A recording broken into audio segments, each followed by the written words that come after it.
Welcome back. I am so excited for this DIY video as part of the Little by Liz series. I am going to show you guys how I did my DIY mini hardwood floors and how I also incorporated faux tile into these floors. I loved this part of the project. It was painstaking at times, but it was so fun and just really creative.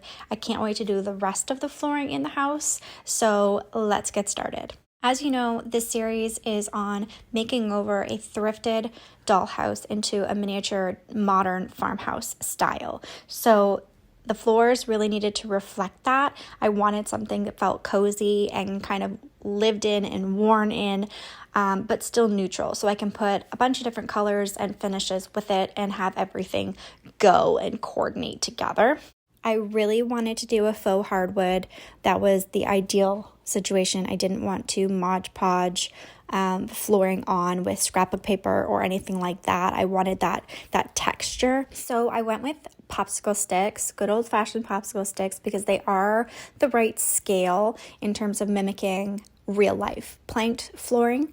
And the first thing that I did was cut them into 3 different sizes. You could obviously do more than that or less than that, but I really wanted a good mix, and I felt like 3 was a reasonable number for sizes to be involved, and it let me do a bunch of different patterns throughout the flooring without actually doing patterns.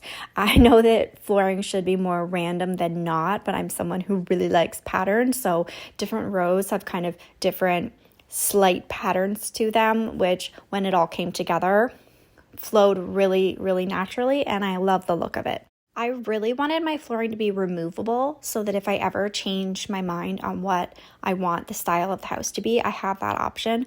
So I'm actually going to be using a piece of cardboard as the base for the flooring, and then I'm able to cut it to the size of the room and insert it and pull it back out when I want to. So I installed the flooring on the cardboard, not the actual dollhouse. After that, I was able to kind of map out where I wanted my tile to be. I really wanted to do an organic tile pattern where the tile kind of bleeds into the hardwood. I love that look. I've seen it all over Pinterest and in new homes, and I just feel like it's a softer transition. So I knew I wanted to do that, and I needed to know the exact size and location of my shower to plan that out before I got to that layer of the flooring.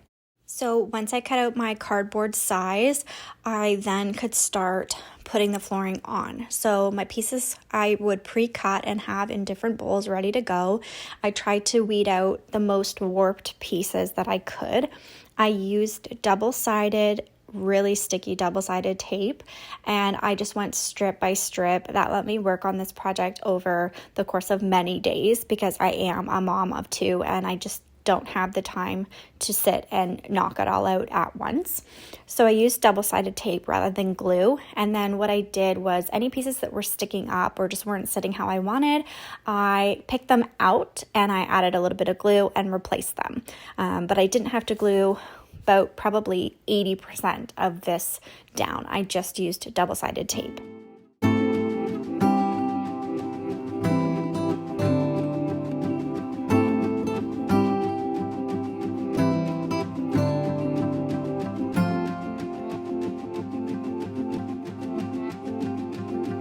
Once I had worked my way up to where the shower and tile was going to be, I got to start laying the tile down because I really needed to find that nice blended moment between the tile and the hardwood.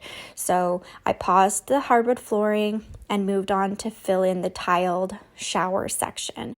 Just for reference, I actually got these hexagon tiles from the craft section at my local Dollarama, and they actually are almost the exact same thickness as the popsicle sticks, so that really worked in my favor to make everything as level as possible. If you watch my design planning video, you would know I wanted to do an organic tile transition here, so I'll show you in photos what I mean by that.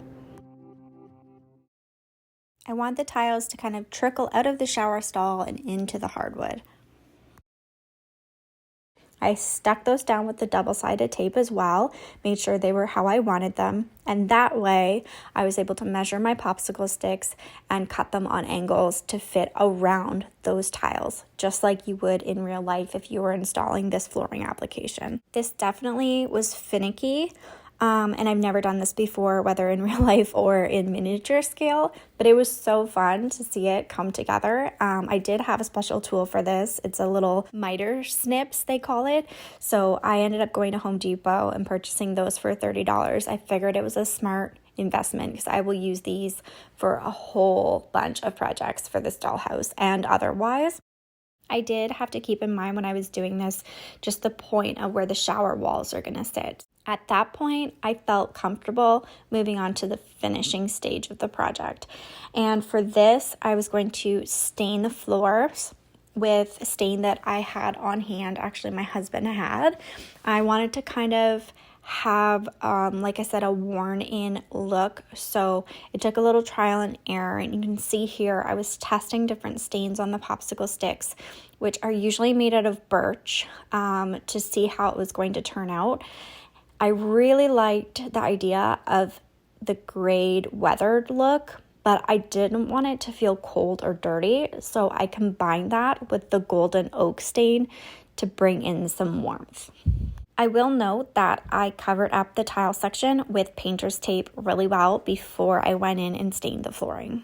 I ended up doing one coat of the weathered oak by Minwax and then one coat of the golden oak over top, and this combination just picked up so beautifully on all of the popsicle sticks. It really had a lot of variation to it.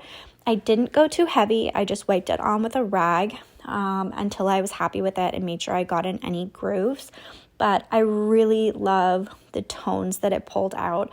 It just was exactly what I wanted in terms of farmhouse hardwood flooring. After the stain, I added a semi-gloss water-based finish. I just did one coat.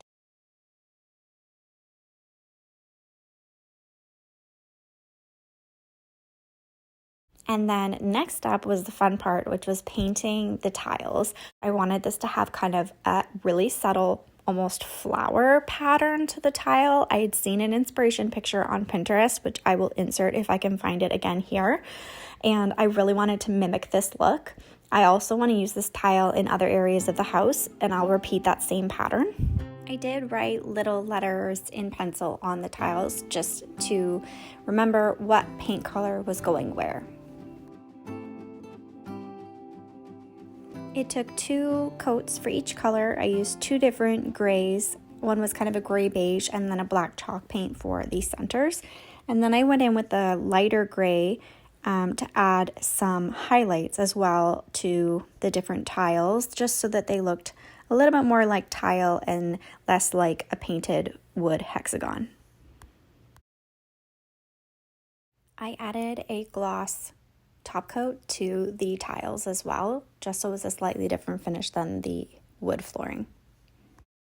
I actually really love how these highlights turned out.